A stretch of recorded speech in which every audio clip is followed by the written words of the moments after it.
আমন্ত্রণ দীপ্ত সংবাদে। আপনাদের সাথে আছি আমি ইয়াসমিন সুমনা। দেশের বৃহৎ শিমুল বাগান, যেটি সুনামগঞ্জ জেলার তাহিরপুর উপজেলার মানিগাঁও গ্রামে অবস্থিত। ইজারাধীন জাদুকাটা নদীতে বালু খেকোদের তাণ্ডবে হুমকির মুখে পড়েছে দেশের বৃহৎ লাল ফুলের শিমুল বাগান। রাতের আধারে ড্রেজার দিয়ে বালু উত্তোলনের ফলে বাগানের সামনের বিস্তীর্ণ এলাকা ইতোমধ্যেই নদী গর্ভে চলে গেছে। হুমকির মুখে নদী তীরবর্তী কয়েকটি গ্রামও।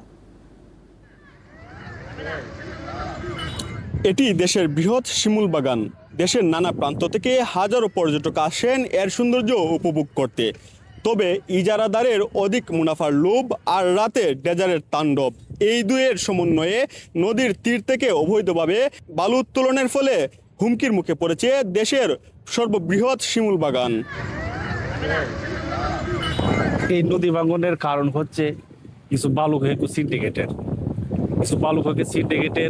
কাছে টাকার লোভে কমায় তারাই আজকে আমাদের গ্রামটাকে ধ্বংস করতেছে। 3 গ্রামে 5 গ্রামে তোমার মানববন্ধন করা হইতেছে। তারপর আমরা আইন প্রশাসনের কাছে তোমার এই তাহিরপুর থানার তোমার বাদাঘাট বাজারের প্রশাসনের কাছে যাইলে কয় এই দিনে বলতে দিলে রাত্রে তোমার এরা চুরাই বাদে তোমার চালায়।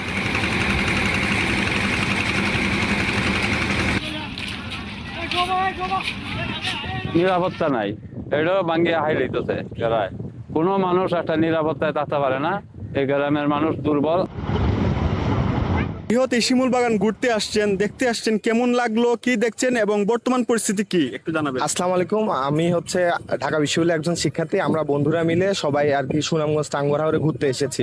কারণ আপনারা দেখেন, আমি গত বছর এসেছিলাম, তখন এই জায়গাতে অনেক বেশি সবুজ ছিল, মানে নিরিবিলি একটা পরিবেশ ছিল, ঘাস ছিল, গরুরা ঘাস খাচ্ছিল। কিন্তু এবার এসে আমি দেখি যে আপনারা এখানে দেখতে পাচ্ছেন যে কত বেশি নিচু হয়ে গেছে।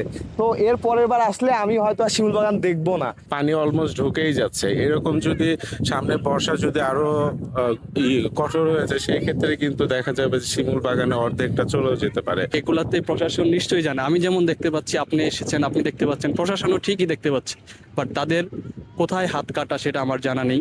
আশা করছি তারা এগুলো নিয়ে পর্যাপ্ত ব্যবস্থা গ্রহণ করবে। তবে ইজারাদাররা বলছে পার কাটা বন্ধে তারা সোচ্চার রয়েছে এবং প্রশাসনও বলছে তারা নিয়মিত অভিযান পরিচালনা করছে। জায়গাটা আসলে অনেক দুর্গম, সেখানে আমাদের স্থায়ীভাবে কোনো আইন শৃঙ্খলা প্রতিরোধের করার ঠিক রাখার জন্য কিছু নাই। তো আমরা স্থায়ী পুলিশ ফাঁড়ির আমরা অনুভব করেছি। স্থানীয়রা বলছেন প্রশাসনের লোক দেখানো অভিযান নয়, কার্যকর পদক্ষেপ নিলেই বাঁচবে শিমুল বাগান, বাঁচবে আশেপাশের কয়েকটি গ্রাম। জাকারিয়া আহমদ, দীপ্ত সংবাদ, সুনামগঞ্জ। সুন্দরবনে মাছ ধরা ও ভ্রমণ নিষেধাজ্ঞার কারণে কর্মহীন হয়ে পড়েছে মোংলা উপকূলের প্রায় 10,000 জেলে পরিবার। কর্মহীন হয়ে পড়া এই সময়ে সরকারি সহায়তা না পাওয়ায় তারা বেশি বিপাকে পড়েছেন। পরিবার পরিজন নিয়ে মানবেতর জীবনযাপন করছে পরিবারগুলো। সুন্দরবনের ওপর নির্ভরশীল মংলার প্রায় 10,000 জেলে পরিবার। বন সংলগ্ন নদ নদী ও খালে মাছ কাঁকড়া সহ বনজ সম্পদ আহরণ করে তাদের জীবিকা চলে। গত 1 জুন থেকে 31শে আগস্ট পর্যন্ত সুন্দরবনের মৎস্য ও বন্যপ্রাণী প্রজনন মৌসুম। এই 3 মাস সুন্দরবনে নদী ও খালে মাছ ধরা ও পর্যটক প্রবেশের নিষেধাজ্ঞা দেয় বন বিভাগ। নিষেধাজ্ঞা কার্যকরের পরও মৎস্য ও বনজীবী পরিবারগুলোর কাছে পৌঁছায়নি কোনো ধরনের সরকারি সহায়তা। তাই দুশ্চিন্তায় পড়েছেন পরিবারগুলোর সদস্যরা। আমি এখনো কোনো সরকারি সহায়তা পাইনি। একটা জালিয়া কাঠ ছিল, তাও সে চাল দিয়া বন্ধ আজ 6 বছর। সরকার যে বরাদ্দ দেয় এগুলো তো আসলে জালিয়াদের জন্য আসে। এই বন্ধের সময় আমরা যাতে পাইতে পারি তাহলে আমাদের একটু উপকৃত হব। তার কারণ কি আমাদের পেশার তো জেলে। বন্ধের পরে কোনো চাল ডাল কোনো সরকারি কোনো অনুদান পাইনি আমরা। সরকার যেন আমাদের উপর একটা লক্ষ্য রাখে। বন্ধের সময় আমাদের যেন শুধু মুষ্টিমেয় দেওয়ার জন্য যেন সবাই তেল পাইলেও যেন সবাই পায়। সংশ্লিষ্ট কর্মকর্তারা জানান, বনজীবীদের সরকারি সহায়তার জন্য ঊর্ধ্বতন কর্তৃপক্ষের কাছে তথ্য পাঠানো হয়েছে। আমরা আশাবাদী এই বছরই মোংলা উপজেলায় প্রায় 500 জন মৎস্যজীবী যারা বনজীবী হিসাবে এই সুন্দরবন সংলগ্ন এলাকায় মাছ আহরণ করে তারা সহায়তা পাবে। জুন জুলাই আগস্ট মাস যদি মাছ ধরা কাঁকড়া ধরা এগুলো বন্ধ রাখা হয়, বিশেষ করে বনে প্রবেশ করা বন্ধ থাকে, তাহলে কিন্তু মাছ ডিম দিতে পারবে এবং সুন্দরবনে মাছের প্রাচুর্য বাড়বে। জীববৈচিত্র্য রক্ষার পাশাপাশি সুন্দরবনের সাথে জড়িত পরিবারগুলোর জীবনমানের দিকে সরকারের দৃষ্টি রাখার দাবি সংশ্লিষ্টদের।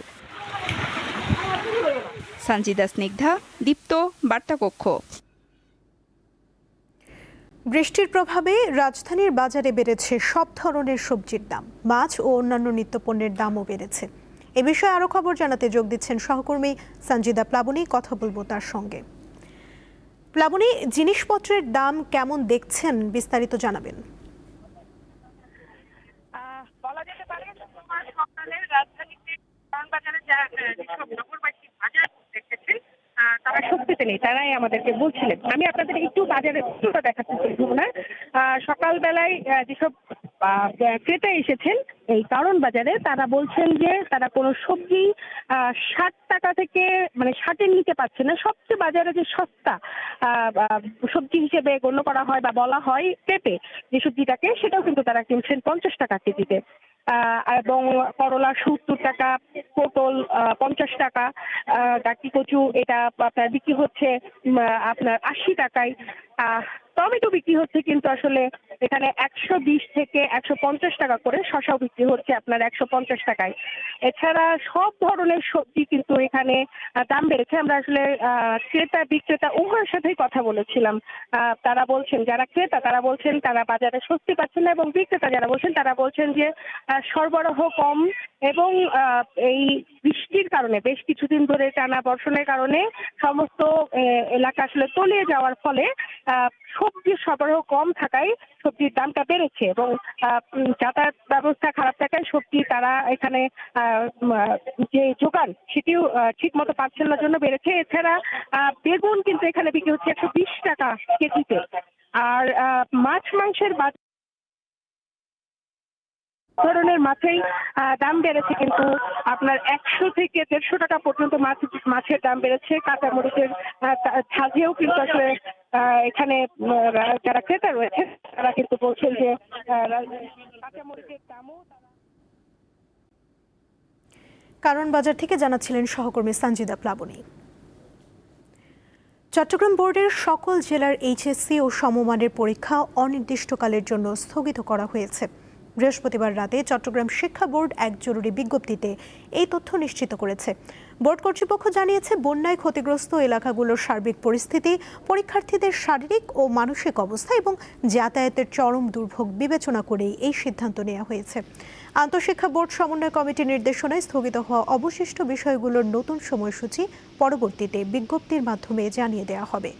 সাম্প্রতিক বন্যা পরিস্থিতির অবনতি হওয়ায় চট্টগ্রাম, পার্বত্য 3 জেলা ও কক্সবাজার এলাকায় ব্যাপক ক্ষয়ক্ষতি হয়।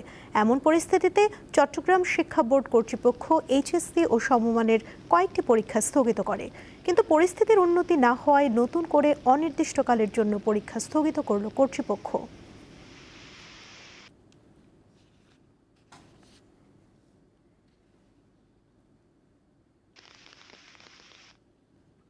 অতিবৃষ্টিতে কাপ্তাই হ্রদের পানি বেড়ে যাওয়ায় শনিবার খুলে দেয়া হতে পারে কাপ্তাই জলকপাট। বৃহস্পতিবার রাতে এক জরুরি বিজ্ঞপ্তিতে এই তথ্য জানিয়েছে কর্ণফুলী পানি বিদ্যুৎ কেন্দ্রের ব্যবস্থাপক মাহমুদ হাসান।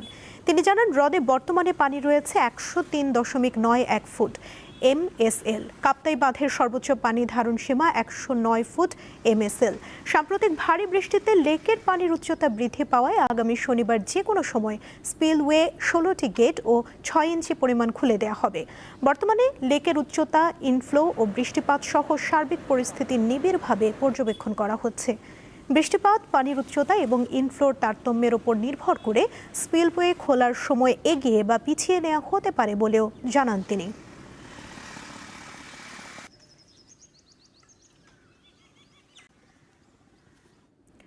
লঘুচাপে উত্তাল রয়েছে বঙ্গোপসাগর।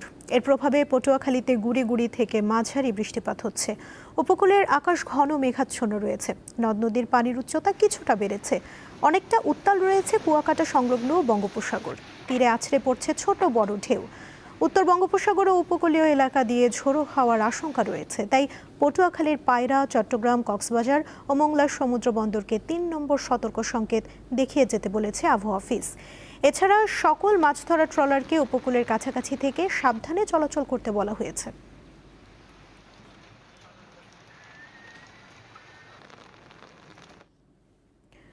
কুড়িগ্রামে ধরলা, তিস্তা ও দুধকুমার নদের পানি হ্রাস পেয়ে বিপদসীমার নিচ দিয়ে প্রবাহিত হচ্ছে। তবে 3টি পয়েন্টে বাড়ছে ব্রহ্মপুত্রের পানি। অন্যদিকে ব্রহ্মপুত্র নদের চিলমারি, হাতিয়া সহ কয়েকটি পয়েন্টে পানি ধীর গতিতে সমতলে বৃদ্ধি পাচ্ছে। কুড়িগ্রাম পানি উন্নয়ন বিভাগ জানিয়েছে, শুক্রবার সকাল 6টায় সেতু ও শিমুলবাড়ি পয়েন্টে ধরলার পানি, পাটেশ্বরী পয়েন্ট দুধকুমার নদের পানি ও কাউনিয়া পয়েন্ট তিস্তার পানি সমতলে হ্রাস পেয়ে বিপদসীমার নিচ দিয়ে প্রবাহিত হচ্ছে। অপরদিকে ব্রহ্মপুত্র নদের পানি ধীরগতিতে বৃদ্ধি পেলেও চিলমারি পয়েন্ট বিপদসীমার 61 সেন্টিমিটার, হাতিয়া পয়েন্টের 67 সেন্টিমিটার ও নুনখাওয়া পয়েন্ট 98 সেন্টিমিটার নিচ দিয়ে প্রবাহিত হচ্ছে। এদিকে নওগাঁর প্রধান দুটি নদীর পানি কমতে শুরু করেছে।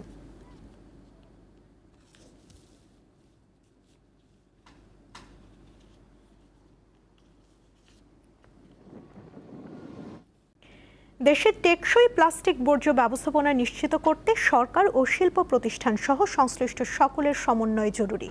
বৃহস্পতিবার রাজধানীর আগারগাঁওয়ে পরিবেশ অধিদপ্তরের সম্মেলন কক্ষে বাংলাদেশে টেকসই প্লাস্টিক বর্জ্য ব্যবস্থাপনা চ্যালেঞ্জ ও অংশীজনদের দায়িত্ব শীর্ষক গোল টেবিল বৈঠকে বক্তারা কথা বলেন। বিশ্ব পরিবেশ দিবস উপলক্ষে বৈঠকের আয়োজন করে প্রাণ আরএফএল গ্রুপ। এতে সভাপতিত্ব করেন পরিবেশ অধিদপ্তরের মহাপরিচালক ডক্টর মোহাম্মদ লুৎফর রহমান। গোলটেবিল বৈঠকে দেশের প্লাস্টিক বর্জ্য ব্যবস্থাপনার বিদ্যমান চ্যালেঞ্জ, পুনর্ব্যবহারযোগ্য প্লাস্টিকের ব্যবহার বৃদ্ধি, বিদ্যমান নীতিমালার বাস্তবায়ন এবং এ খাতে সরকারি বেসরকারি অংশীদারিত্ব আরও জোরদারের বিভিন্ন বিষয় নিয়ে বিস্তারিত আলোচনা হয়। বক্তারা বলেন, সমন্বিত উদ্যোগের মাধ্যমে একটি কার্যকর ও দীর্ঘমেয়াদী প্লাস্টিক বর্জ্য ব্যবস্থাপনা গড়ে তোলা সম্ভব। অনুষ্ঠানে ঢাকা ও গাজীপুর সিটি কর্পোরেশনের প্রধান বর্জ্য ব্যবস্থাপনা কর্মকর্তা, বিশ্ববিদ্যালয়ের শিক্ষক, BRAC, West concern, Bangladesh sustainability alliance, Unilever, Nestle, Coca Cola, প্রাণ আরএফএল গ্রুপ, লাফার্স হলকিম বাংলাদেশ, প্লাস্টিক পুনর্ব্যবহার শিল্পের প্রতিনিধিরা অংশ নেন।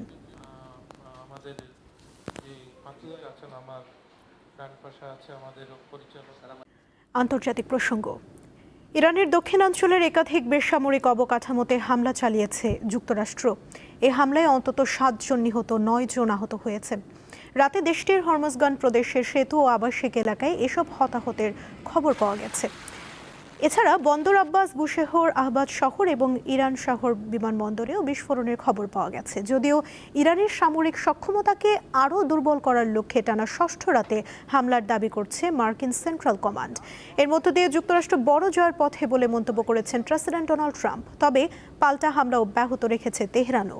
ভোরে বাহরাইন, কুয়েত ও কাতারে থাকা মার্কিন ঘাঁটি লক্ষ্যবস্তু করার দাবি ইরানের সেনাবাহিনীর।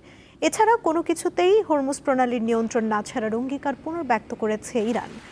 এছাড়া জ্বালানি পণ্য পরিবহনের অন্যতম গুরুত্বপূর্ণ রুট লোহিত সাগরের জলপথ বন্ধে হুথি গোষ্ঠীকে প্রস্তুতির নির্দেশ দিয়েছে তেহরান।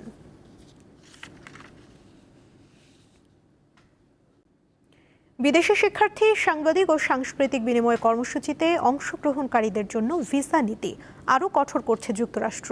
এ সংক্রান্ত চূড়ান্ত বিধিমালা প্রকাশ করেছে দেশটির হোমল্যান্ড সিকিউরিটি বিভাগ। নতুন বিধিমালায় বলা হয়েছে, আন্তর্জাতিক শিক্ষার্থীদের এফ ভিসা, সাংস্কৃতিক বিনিময় কর্মসূচির জে ভিসা এবং বিদেশি সাংবাদিকদের আই ভিসার জন্য এখন থেকে নির্দিষ্ট মেয়াদ বেঁধে দেওয়া হবে। ফেডারেল রেজিস্টারে প্রকাশের 60 দিন পর কংগ্রেসের পর্যালোচনা সাপেক্ষে এই নিয়ম কার্যকর হবে।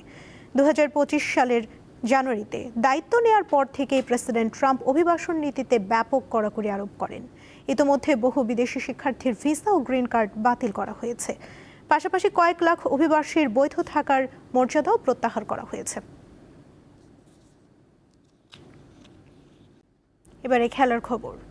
টি-20 সিরিজে টিকে থাকার ম্যাচে আজ জিম্বাবুয়ের বিপক্ষে মাঠে নামবে বাংলাদেশ দল। বুলাওয়েতে খেলা শুরু হবে বিকেল 4:30টায়। ফেভারিট হিসেবে জিম্বাবুয়ে সফর শুরু করে একমাত্র টেস্টে ইনিংস ও 85 রানের বড় ব্যবধানে হারে বাংলাদেশ। এরপর 3 ম্যাচের ওয়ানডে সিরিজে 2-1 ব্যবধানে হারে সফরকারীরা। এবারের জিম্বাবুয়ে সফরে সিরিজ জয়ের শেষ সুযোগ হিসেবে বাকি ছিল টি-20 ফরম্যাট, কিন্তু সিরিজের প্রথম ম্যাচ 32 রানে হেরে যায় তাওহিদ হৃদয়ের দল। দ্বিতীয় টি-20তেও হারলে এবারের জিম্বাবুয়ে সফরে 3 ফরম্যাটে এই সিরিজ হারের লজ্জা পাবে তারা। রোডেশিয়ানদের মাটিতে বাংলাদেশের জন্য হতাশাজনক অধ্যায় হয়ে থাকবে।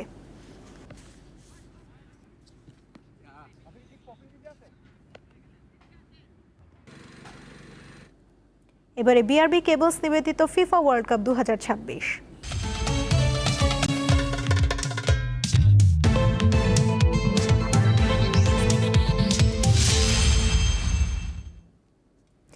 বিশ্বকাপের ফাইনালে আর্জেন্টিনা ৬৪ বছর পর বিশ্ব আসরে টানা দ্বিতীয়বার দ্য গ্রেটেস্ট শো অন আর্থের ফাইনালের মঞ্চে ডিফেন্ডিং চ্যাম্পিয়নরা।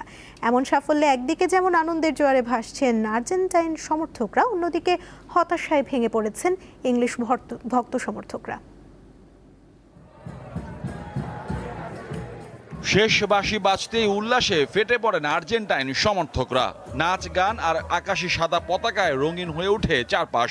নাটকীয়তা, উত্তেজনা আর শেষ মুহূর্তে রোমাঞ্চ। ফুটবল ইতিহাসের অন্যতম সেরা এক সেমিফাইনালের সাক্ষী হলো বিশ্ব। একটি অবিশ্বাস্য ম্যাচ ছিল, আমরা কখনো হাল ছাড়ি না, তা আবারও দেখলো বিশ্ব। আমরা ঘুরে দাঁড়াই, সবকিছু দুমড়ে মুচড়ে সামনে এগিয়ে যাই। এবার আমরাই ট্রফি জিতবো। পিছিয়ে থাকা অবস্থায়ও আমাদের মনে আশা ছিল খেলোয়াড়রা আমাদের নিরাশ করবে না, কারণ আমরা তাদের মনে প্রাণে বিশ্বাস করি। আলবি সেলেস্তাদের উৎসবে বিপরীতে ক্ষোভে ফুঁসছেন ইংলিশ সমর্থকরা। কোচ থমাস টুকেলের অতিরিক্ত রক্ষণাত্মক কৌশলকেই কাঠগড়ায় দাঁড় করাচ্ছেন তারা। সব সেন্টার ব্যাক আর ডিফেন্ডারদের মাঠে নামানোতেই মূলত ম্যাচটা ওদের হাতে তুলে দিয়েছে কোচ। গোল করা যে কোনো দলের জন্য ইতিবাচক, কিন্তু আমাদের জন্য এটাই অভিশাপ হয়ে দাঁড়ালো। এগিয়ে থেকে কোচের ভুলে হারতে হলো, আর আর্জেন্টিনা দেখিয়ে দিল কেন তারা বিশ্ব চ্যাম্পিয়ন। আর্জেন্টিনা চলে গেল চতুর্থ বিশ্বকাপ শিরোপার আরও কাছে, আর ৬৬ বিশ্ব চ্যাম্পিয়নরা বিদায় নিল সেমি থেকেই। মোহাম্মদ হাসিব, দীপ্ত স্পোর্টস। ব্রাজিলের ফুটবল কিংবদন্তি পেলের ১৯৫৮ সালের বিশ্বকাপ ফাইনালে পড়া জার্সি নিলামে বিক্রি হয়েছে ৪৯ লাখ মার্কিন ডলারে, যা বাংলাদেশি মুদ্রায় ৬০,৪৭,০০,০০০ টাকা। নিলাম প্রতিষ্ঠান সোথেবিস জানায়, এটি পেলের স্মারক সামগ্রীর মধ্যে এ পর্যন্ত সর্বোচ্চ মূল্যে বিক্রি হওয়া কোনো বস্তু। নিউ ইয়র্কে অনুষ্ঠিত নিলামে মোট 10টি বিড হয়। শেষ পর্যন্ত জার্সিটি ৪৯ লাখ ডলারে বিক্রি হয়। মূল্য এত বেশি হওয়ার অন্যতম কারণ পেলে এটি পড়েছিলেন ফুটবল ইতিহাসের অন্যতম স্মরণীয় এক ম্যাচে। ১৯৫৮ সালের বিশ্বকাপ ফাইনালে স্বাগতিক সুইডেনের বিপক্ষে ব্রাজিলের ৫-২ গোলের জয়ে 2টি গোল করেছিলেন পেলে। তখন তার বয়স ছিল মাত্র 17 বছর। ফলে তিনি এখনও বিশ্বকাপ ফাইনালে গোল করা সর্বকনিষ্ঠ ফুটবলার। ওই জয়ের মধ্য দিয়েই সেলেস্তাওরা প্রথমবারের মতো বিশ্বকাপ শিরোপা জেতে।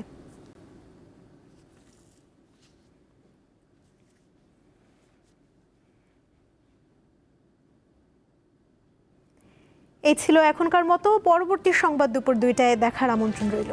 এছাড়া আরও তথ্য পেতে যুক্ত থাকুন দীপ্ত ডিজিটাল প্ল্যাটফর্মের সাথে। ধন্যবাদ সবাইকে।